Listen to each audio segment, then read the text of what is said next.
Hello बच्चों, ये last video है हमारे chapter number 3 class 7th history का। इससे पहले वीडियो में हमने देखा कि जो इंडियन सब कॉन्टिनेंट जो है, तो दिल्ली सल्तनत के जो सुल्तान जो थे, इन्होंने इजीली वहाँ पे गैरिसन टाउन तो बना लिए थे, बट उनको कंट्रोल करना इतना उनके लिए इजी नहीं था, है ना। काफ़ी डिफ़िकल्ट हो रहा था उनके लिए। और जो दूर दराज के जो इलाकों में जो छोटे सामंत, जो चिफ्टियंस जो होते थे, जो सरदार वगैरह जो होते थे, वो कुछ टाइम के बाद खुद को इंडिपेंडेंट घोषित कर लेते थे और उनकी अपना राज्य स्थापित कर किस तरह से करते थे, ये एक्सप्लेन किया है इब्न बतूता ने। ये इब्न बतूता थे कौन? ये आए थे अफ्रीका, जो कॉन्टिनेंट है, आपको पता है ना लोकेशन कहाँ पे है वर्ल्ड मैप में। वहाँ पे एक कंट्री है मोरक्को, वहाँ के ये एक ट्रैवलर थे। ये अपने जो ट्रैवलर जो लिखते थे, और उसमें इन्होंने लिखा है इंडिया के ये जो चिफ्टियंस जो थे, जो सरदार जो थे, ये किस तरह से अपने आप को इंडिपेंडेंट घोषित कर लेते थे।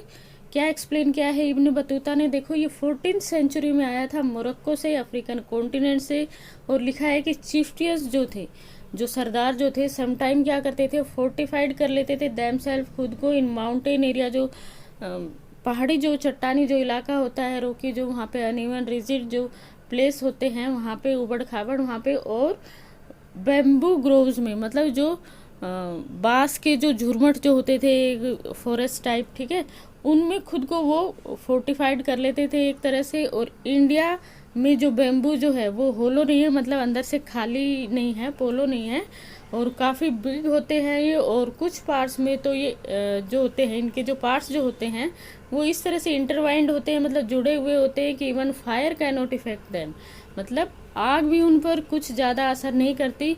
And they are one of the whole very strong, मतलब कंप्लीटली कहा जाए तो काफ़ी स्ट्रोंग होते हैं ये बैम्बूज। और चिफ्टियंस जो थे वो इन फॉरेस्ट के बीच में रहते थे, और ये उनके लिए एक तरह के रैम्पार्ट्स का काम करता था, मतलब किलेबंदी टाइप का काम करता था। और इनसाइड इनके जो अंदर वो क्या क्या रखते थे, इनके कैटल्स होते थे, इनकी क्रॉप्स होती थी, और वहाँ पे पानी भी होता था, जो कि रेन वाटर होता था, कलेक्ट किया जाता था।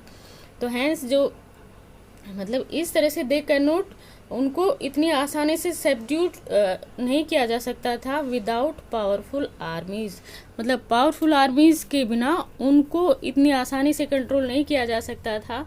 हु एंटरिंग दीज फॉरेस्ट, जो कि इन फॉरेस्ट में जब एंटर करे तो कट करे इन बैम्बूज को विद स्पेशली प्रिपेयर्ड इंस्ट्रूमेंट्स से, मतलब जो स्पेशल जो औजार जो होते थे, इंस्ट्रूमेंट जो कि इन बैम्बूज को काट सके, तो ही इनको कंट्रोल किया जा सकता था। इतनी आसानी से इनको कंट्रोल नहीं किया जा सकता था। ये लिखा है इब्न बतूता ने, जो कि 14th सेंचुरी में एक ट्रैवलर थे। आए थे कहाँ से? मोरक्को से, अफ्रीका से, मोरक्को कंट्री से, और अफ्रीका कॉन्टिनेंट से। ओके, सो चलिए आगे देखते हैं। अभी लिखा है the Mongols under the Genghis Khan, ठीक है। तो जंगेज खान के अंडर में मंगोल जो थे, उन्होंने इन्वेडेड किया, मतलब आक्रमण किया ट्रांस ऑक्सियाना पे। और ट्रांस ऑक्सियाना है कहाँ? ये इन नॉर्थ ईस्ट ईरान में है, ठीक है। तो 1219 में ये इन्वेडेड किया था ये इलाका, किसने? जंगेज खान ने। और ये है कहाँ? देखो, ट्रांस ऑक्सियाना मैं आपको दिखाती हूँ, जो आज का जो उज्बेकिस्तान आप देख सकते हो, देखिए ये मैप, हाँ यहाँ पे, ओके। और इसके कुछ समय बाद ही दिल्ली सल्तनत जो थी, उन्होंने भी फेस किए, जो सुल्तान जो थे उन्होंने भी ओन सैल्यूट सून आफ्टर, इसके जो आक्रमण जो थे मंगोलों के, वो दिल्ली सुल्तान जो थे उन्होंने भी कुछ टाइम के बाद फेस किए। अब ये मंगोल जो थे, इन्होंने अटैक किया दिल्ली सल्तनत पे, और इंक्रीज हो गए ये जो इनके जो अटैक जो थे वो और भी ज़्यादा बढ़ गए। किस टाइम पे, किसके रीजन में? शासनकाल में, अलाउद्दीन खिलजी के शासनकाल में, और जो अर्ली ईयर्स जो था मोहम्मद तुगलक के रूल में। अब this force the two rulers, ठीक है। और इससे ये जो दो रूलर्स जो थे, इन्होंने सेम प्रॉब्लम को फेस किया। तो इन्होंने क्या किया? इन्होंने mobilize a large standing army, इन्होंने अपनी जो बड़ी आर्मी इकट्ठी की, खड़ी की, ठीक है, काफ़ी पावरफुल और शक्तिशाली आर्मी इन दो रूलर्स ने। और Delhi was posed huge administrative challenge. और जब इतनी बड़ी आर्मीज इन लोगों ने खड़ी की तो उसका एडमिनिस्ट्रेशन बहुत अच्छे से चले, ये भी इनके लिए चैलेंज था।